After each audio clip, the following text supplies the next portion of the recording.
She's a poet laureate emerita of Bucks County and edited Fire Up the Poems, a book of poetry prompts for secondary school teachers released in 2021. A former poetry editor of the Schuylkill Valley Journal, she's working on a new collection of poems. Andrea Tucker is an experimental artist specializing in acrylic fluid art.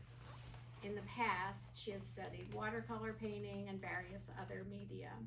The fluidity and bold color choices of acrylic art create mesmerizing and appealing abstractions of nature. Let your imagination take hold and lose yourself in the beauty of art. Yay. Beautiful.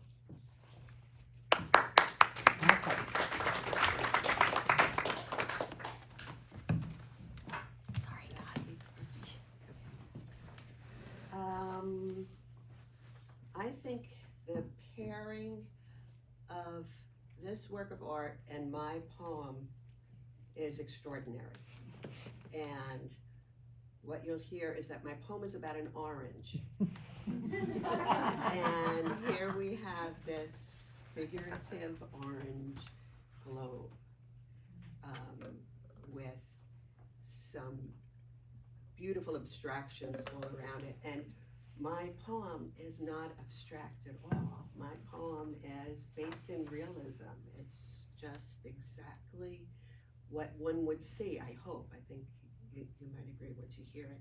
And I think that intersection of the reality and the abstraction between the two works really leaves a lot of room to consider so many ideas. What is reality? What do we really see? What is color? What is taste? There are just so many ways of thinking about these two pieces together. So I'm just going to read a little bit of what I wrote about the connection. So my work is straightforward. It's a narrative poem based in realism that uncovers or unpeels a memory that is more elusive.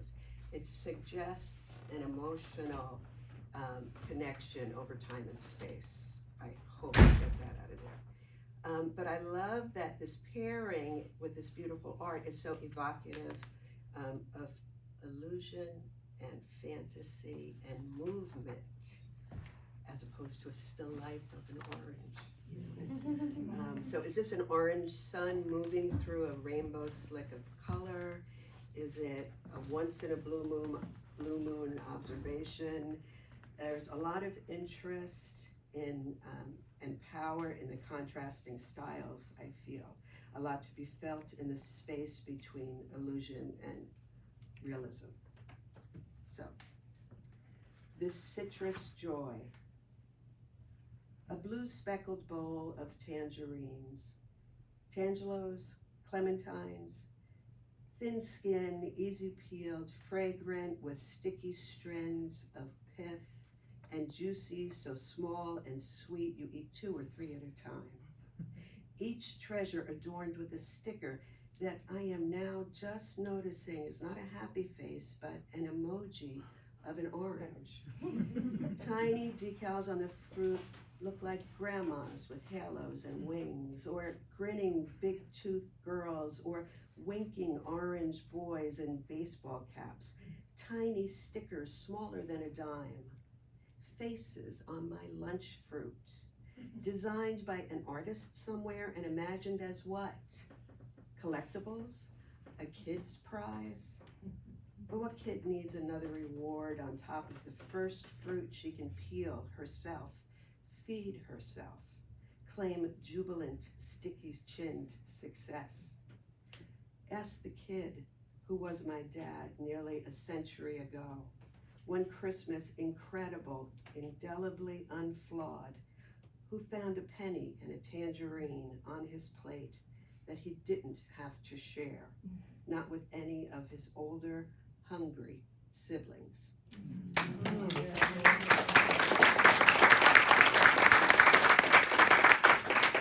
Beautiful, thank you. And I also agree. I think this was a perfect pairing, and her description of it makes me want to take a bite out of my moon.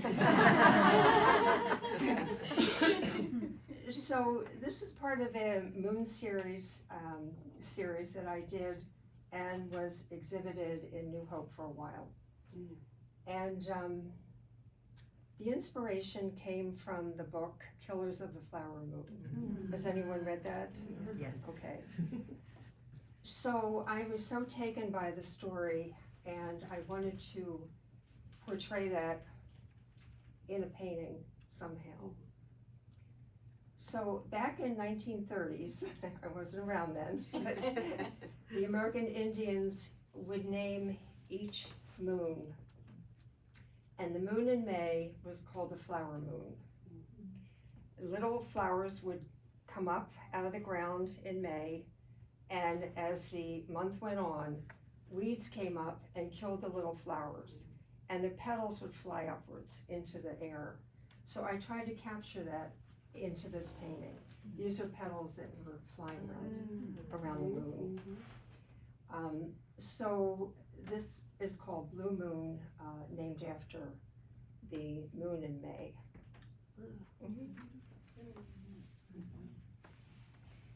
Have any questions? I looked at the words almost literally, blue moon, okay, once in a blue moon, something like this happens, you might see something like this. I didn't realize that it was the moon in May. Correct. It's called the flower moon, when the flowers actually are killed, the little ones are killed because the big ones grow up. And then there's also called the blue moon. Yes. Yeah, that's fascinating. Yeah. And it's so orange. It's Actually, it's a gold. It's a It's a gold gold, paint that I okay. used, and I added shadows to it, I think with like an umber color, raw umber. And then this was a combination of different colors. But it was a process. This takes over a month to do, Wow. and it's a layering process. Everything has to dry for, each layer has to dry for over a week. And after I put the last layer on, I hand painted the frame, and then I varnished it. So what's the medium? It's acrylic. It's all acrylic. It's all acrylic. Yeah. And do you use a medium with the acrylic, or it's just straight acrylic? No, I use different additives. Just, yeah, so that's why it takes longer, because I think of acrylic as being fast drying. Well, it is fast drying, but this has to cure because I've done these where the paint didn't dry thoroughly and the paint cracked underneath it. So you have to really wait like over a week for it to cure completely. I learned the hard way. Do Yes. you have to keep it in the same temperature, I would imagine, with the acrylic, right, to also prevent the cracking? Or do you have to be very conscious It's, about yeah, you that? have to keep it not too cold, not too hot, like Okay. around 70, Okay. in the 60s or 70s. And it has to be perfectly flat Mhm. because this is the last layer before the varnish and is actually put on, and then I use a hairdryer to blow it around. Nice. But if it isn't flat, it will fall off the canvas, it will slide off. Mhm. Oh, So, a question I have for probably all the artists in here is like, these things take time, you can't just dash it off. How do you keep the thought in your mind of what you're creating over time and not like lose the thought or end up somewhere else, or, I mean, I'm just curious about that part of the process. Oh, well, I had a vision in mind, and I also had, I had several going at one time, let's say, in different stages. So until I finished the series that I had on exhibit, and I still have quite a few at home left over. So I didn't really vary too much from this, although I do have different color moons and I have different color backgrounds, so.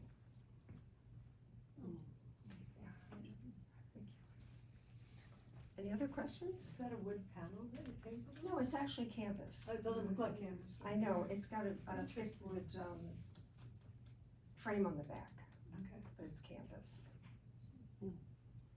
So it's different, you know, it's acrylic, it isn't your, typical style of painting perhaps, but it's It's different. really interesting because it's square too, right? Which is Correct. unusual. Right, I wanted the square, yeah. Mhm. Yeah, and the book was amazing if you have a chance to read it or see the movie, it was truly amazing. So, I love that joyousness of the explosive, the Yes, yes. it seems like, you know, Yeah. when you open citrus and it explodes, if there was color, it would look like that. Correct, yeah, her poem, I Yeah. love how it flows, and that you did that with a hair dryer. That is, mhm. Wow. But before I did that, I put a coating on top of these two layers Mm. that was opaque, so you couldn't see the moon or anything. Oh. So I had to guess where to put this. So they're all different, is my point, wow. because sometimes I guess wrong. Ah, And then when it fantastic. all dries, it dries clear, Mhm. and you can see exactly where it is. Mhm. So it's an opaque layer that then becomes clear as it dries?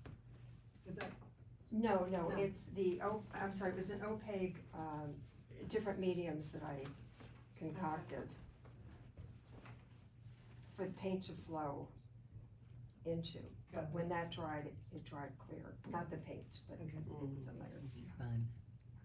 I also love that this was you read a book that Yeah. the story inspired this image, which then became a match for another poem. I mean, it's just, it's fun how everybody's Yeah. talking to everybody else, you just don't know necessarily. Right, exactly, yeah, this actually came from something that I was really impressed by in the book, so Right. it doesn't happen too often. Juxtaposed with someone who was inspired by oranges. Exactly, right. And I remember reading that poem that day and just feeling the truth in it and feeling the vitality of the color, and when you came down to the penny and the apple as and the orange and the penny as the Christmas present, I know that's true, Yeah. and that's And so vivid. didn't intend to go there, like Joe said. You I was so enjoying the orange and the sensory aspect of it, and the memory that came from that experience, and thinking of my dad as a little boy, literally in the early in the 1930s, so almost 100. Well, Wow. you know, and thinking of him being so joyous for a tangerine, and we have bowls of them, you know, and if one goes rotten in a bag, we don't care. It would, so that just that all that connected memory over time, that was a thing I love that that happened. poem. It just, it was just such a good Yeah. step. It was a beautiful poem.